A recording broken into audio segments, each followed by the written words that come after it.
السلام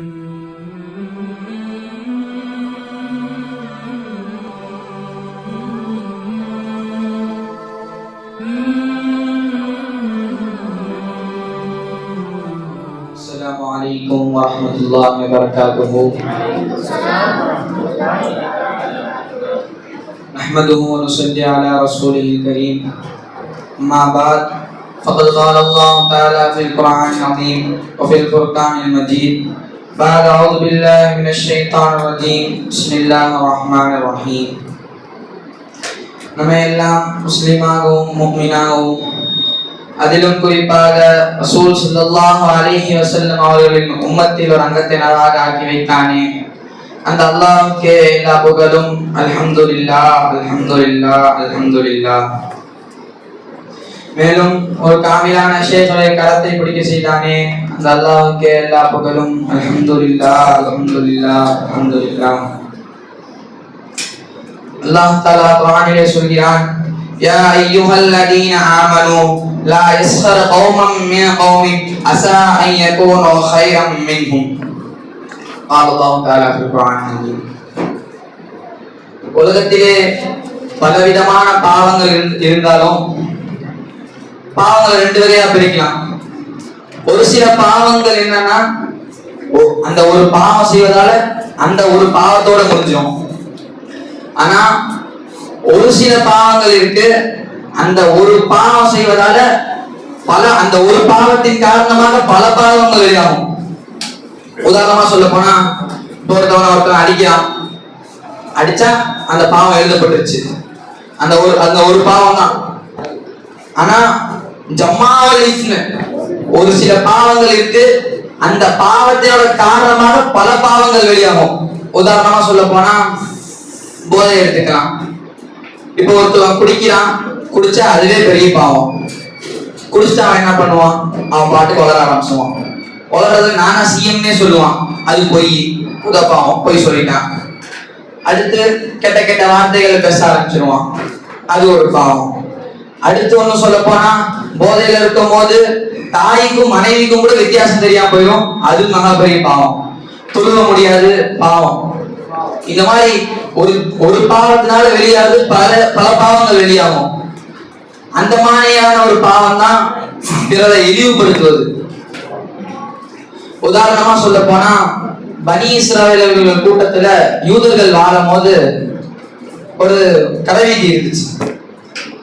அந்த கடைவீதியில எல்லாருமே ஒரு பக்கம் ஒருத்தர் தக்காளி தக்காளின்னு கத்திட்டு போறாரு, ஒரு பக்கம் ஒருத்தர் கத்திரிக்காய் கத்திரிக்காய் கத்திட்டு போறாரு. ஒருத்தர் மட்டும் ஒரு கையில துண்டை போட்டுக்கிட்டு யாருக்கும் அநீதி செய்யாதீங்க, யாரையும் இழிவா பார்க்காதீங்க, யாரையும் இழிவா நினைக்காதீங்க அப்படின்னு கத்திக்கிட்டே போறாரு.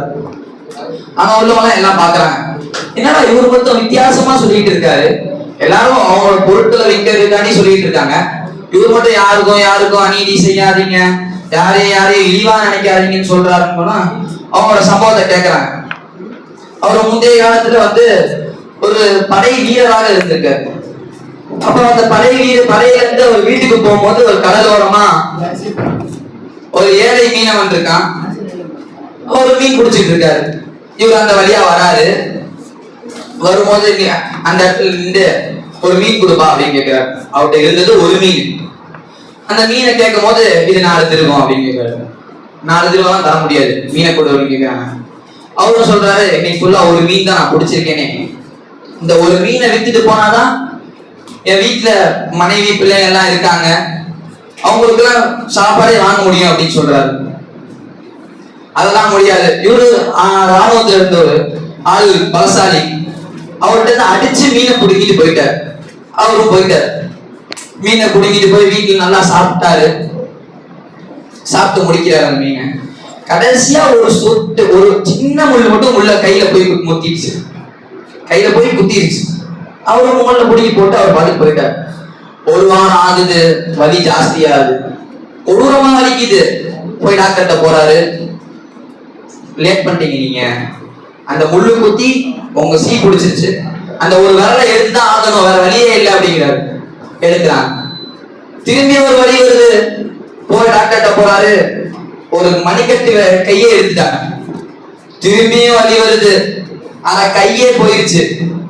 சரி உட்காந்துட்டாரு. திரும்பியும் வழி வருது, மொத்த கையே போயிருச்சு. அப்புறம் அவர் பாக்குறாரு, இதுக்கு மேலதான் முடியாதுப்பா. இப்படி அந்த காலத்துல வாழ்ந்த ஒரு மகான்கிட்ட போறாரு. அவர் பார்த்துட்டு, இதெல்லாம் கேட்கற இப்பெல்லாம் பண்ணேன், நீ யாருக்கும் அநீதி செஞ்ச மாதிரி இருக்கு, எதுக்கும் இப்படி கை போச்சுட்டு நீ யாரு, அந்த மகான் சொல்றாரு, நீ யாருக்கும் அநீதி செஞ்சிருக்க மாதிரி தெரியுது சொல்லு அப்படின்னாரு. அவர் உடனே சொல்றாரு, அந்த முள்ளு குத்தினா இப்படி ஆச்சு, இந்த மீனை வந்து நான் இப்படிதான் புடிங்கி வாங்கிட்டு வந்தேன் பிடிக்கிறாரு. உடனே இந்த மகான் சொல்றாரு, நீ அநீதி செஞ்சனால்தான் அல்லாஹ் கொடுத்த தண்டனைன்னு சொன்னாங்க. உடனே அவர்கிட்ட போய் மன்னிப்பு கேட்டு அந்த காசையும் கொடுத்துட்டு மன்னிப்பு கேட்டு வந்தாரு. அந்த கை அப்படியே அந்த கையோட அதோட நின்றுச்சு. அதுல இருந்து அவர் கலவீதியில ஃபுல்லா போய் சுத்த ஆரம்பிச்சிட்டாரு. யாருக்கும் யாருக்கும் அநீதி செய்யாதீங்க, யாருக்கும் துரோகம் செய்யாதீங்க, யாரையும் இழிவா நினைக்காதீங்க அப்படின்னு சொல்றாரு. அதே மாதிரி இஸ்லாத்துடைய போருக்காண்டி ஒரு 10,000 சஹாபாக்கள் போறாங்க. அதுக்கு படைத்தலைவரியா ஹாலித் பின் வலீத் ரலியல்லாஹு அன்ஹு அவங்க போறாங்க. முக்கியமா ஏதோ பேசுறாங்க, பேசிக்கிட்டே இருக்காங்க.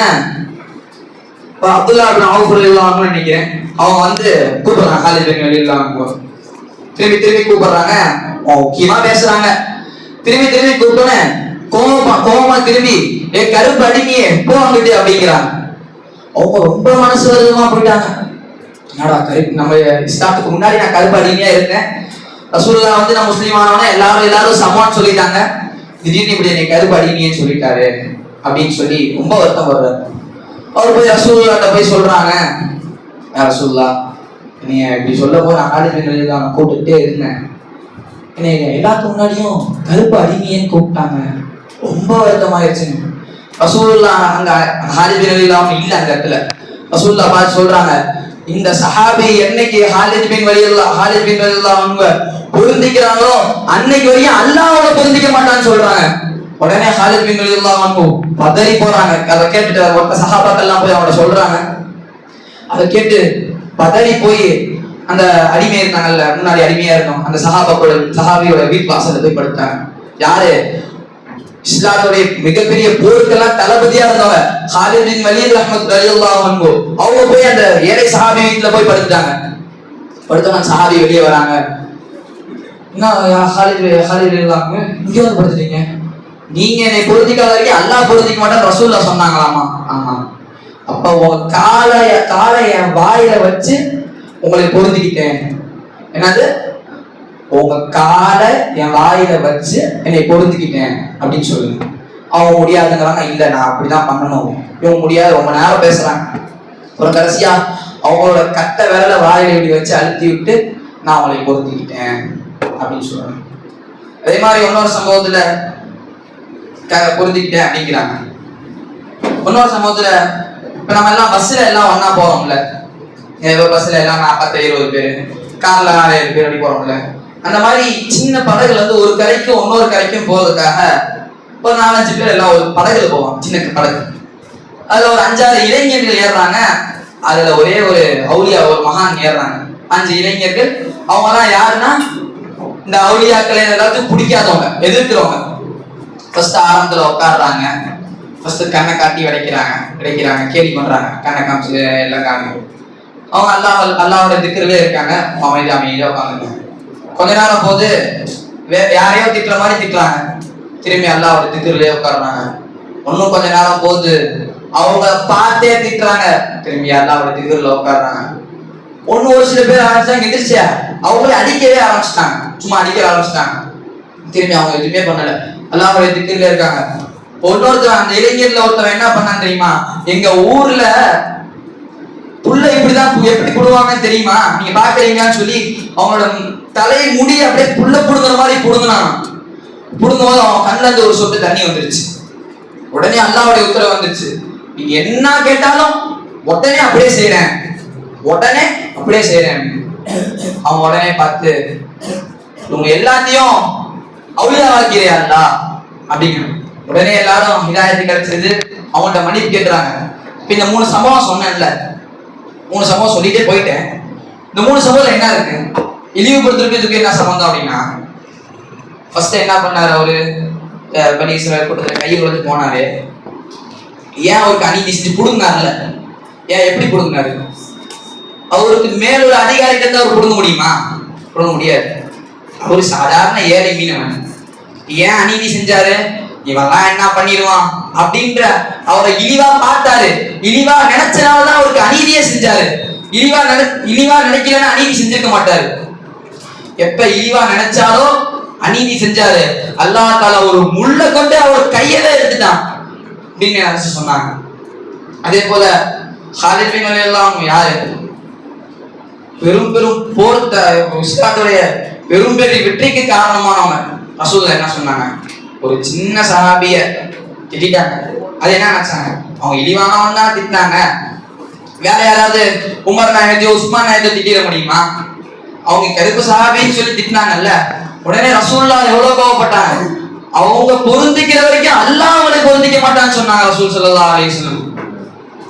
இந்த பாவம் எல்லாம் ஏன் ஏற்படுது?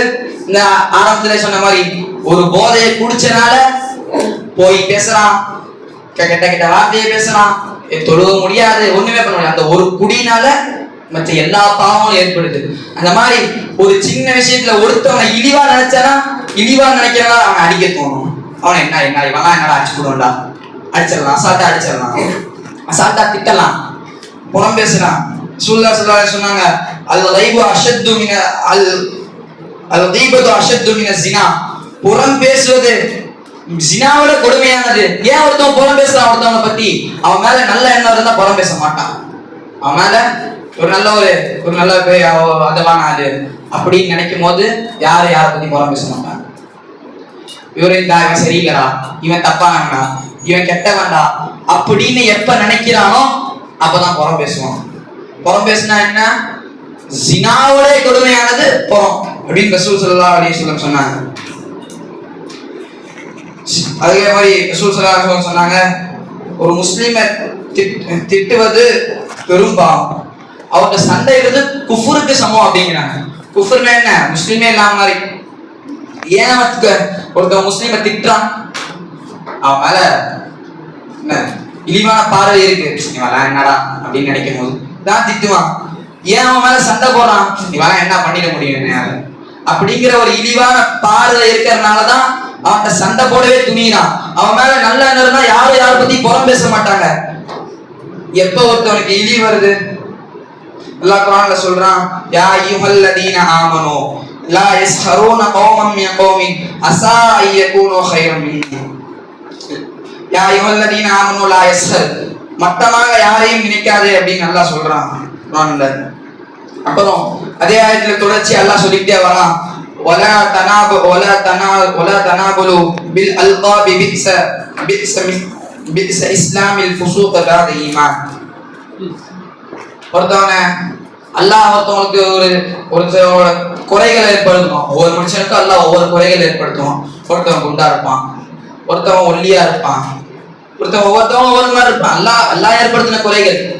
அத யாரு அவங்க அந்த குறைகளை வச்சு யாரு கேலி செய்யறாங்களோ, யாரு கிண்டல் செய்யறாங்களோ அவங்களுக்கு இஸ்லாத்துக்கு அடுத்த பாவம் அப்படின்னு சொல்றாங்க நண்பர்களே. ஏன் அவன் மேல அவனை ஏன் ஓட்டுறோம்? குண்டானவன் ஒருத்தவனை ஓட்டுறோம்னா அவனை இழிவா நம்ம நினைச்சாதான் அவர் நம்மளோட பெரிய ஒரு அந்தஸ்துல உயர்ந்தவர் நினைக்கும் போது அவரை யாரும் குண்டான்னு போய் சொல்ல முடியாது, யாரும் நட்டையன்னு சொல்ல முடியாது. ஏன் நட்டையன் ஒருத்தவன் சொல்றான், குண்டான்னு ஒருத்தவன் சொல்றான், இவன் என்னடா, இவன் எப்ப இழிவான பார்வை இருக்கோ அப்பதான் அவனை அசிங்கப்படுத்த தோணும். அந்த இழிவான பார்வையை விட்டு அல்லாஹ் உங்களையும் என்னையும் காப்பாற்றுவாங்க. பாசுரதாவா நாளை அல்ஹம்துலில்லாஹி ரப்பில் ஆலமீன். அஸ்ஸலாமு அலைக்கும் வரஹ்மத்துல்லாஹி வபரகாத்துஹு.